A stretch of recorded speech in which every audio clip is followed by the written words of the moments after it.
So if you just want to get a little bit of movement into your day, I'm going to give you 3 exercises which will target everything. Anybody can do these. We may just need to modify here and there for different limitations. First thing is our squat routine. So we're going to come down into our resting squat. If you can't sit on the floor like this without falling backwards, or it looks a bit more like this, you may want to raise your heels up. So just get a towel, hop it underneath your heels, and squat from there instead. Okay, once you're down here, we're first of all going to shift our weight into the toes and then back into the heels. So you want to lean as far forward as you can and as far back as you can without falling.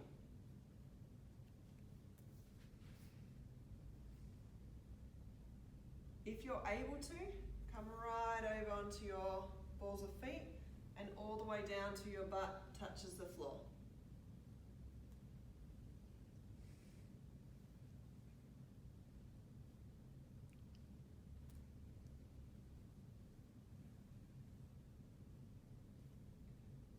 You can take your knees all the way to the ground, but only if you do so without falling. So you want to graze the floor lightly. Same with your butt, graze the floor lightly. Or the option is just rocking forward and back as far as you're able. Feel free to stand up between any of these. Next one, we're going to shift from left to right. So I'm going to lean my weight from one side to the other. And if possible, lift the other leg off the ground.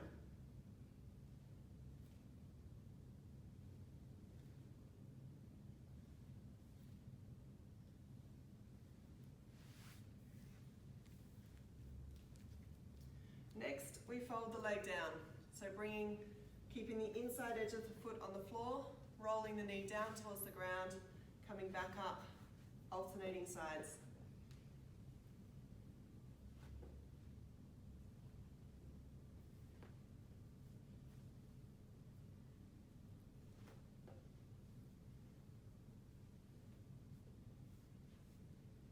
After 5 aside, we take our shoulder on the inside of one knee, press the foot outside, or press the knee outward, lifting the inside edge of the foot.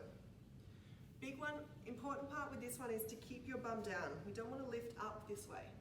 So you want to keep the butt as low as you can. Notice how the thigh and the calf are contacting here, and only push out as far as you can maintain that.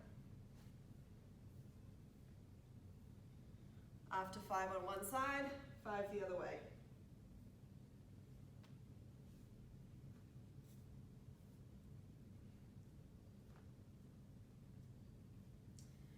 Remember, you can stand up and shake your legs out anytime you need to.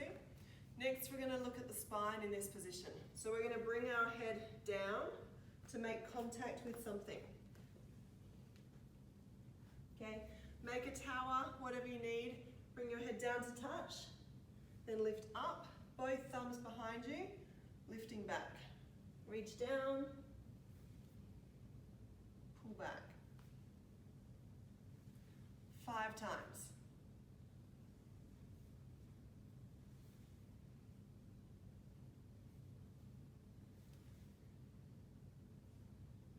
After 5, we go into spinal rotation. So shoulder comes on the inside of the knee, bring one arm up, then reach that top arm down, elbow to floor.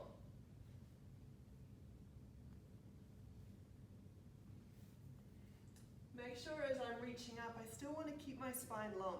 I see a lot of the time people taking the shoulder and leaving the head behind. So as I open, lifting the spine up and reaching. As I pull down, keeping that feeling of elongation through the back always. Switch sides, 5 the other way.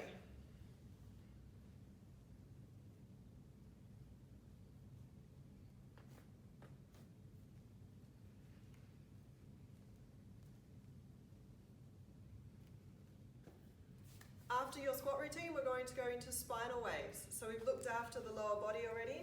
Now we're going to come into our spinal wave. If you've never done these before, we have a tutorial. Otherwise, pick your favorite song, put a timer on for 5 minutes, and away we go.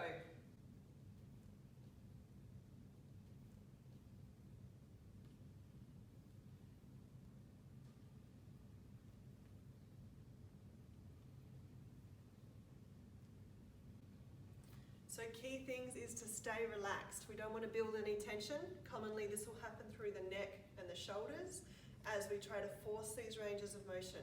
Try to remind yourself to be loose and float through them. And keeping your thoughts, so keeping your intention on what your spine is doing as you do this. Picture the wave that you're trying to create and scan each section of your spine as you roll through this wave. 5 minutes.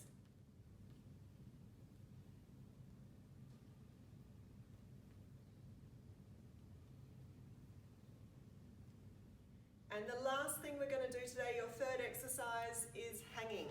So we've obviously got a hanging bar, which is ideal. Obviously you can do this on rings as well. So we take hold and relax into the shoulders, letting the legs stay loose. Hang for up to a minute. If you don't have a bar to hang from, you can do this off the edge of a door frame. So I would come, take hold, bend both knees, and pull that hip back, stretching through this side. And then the other side.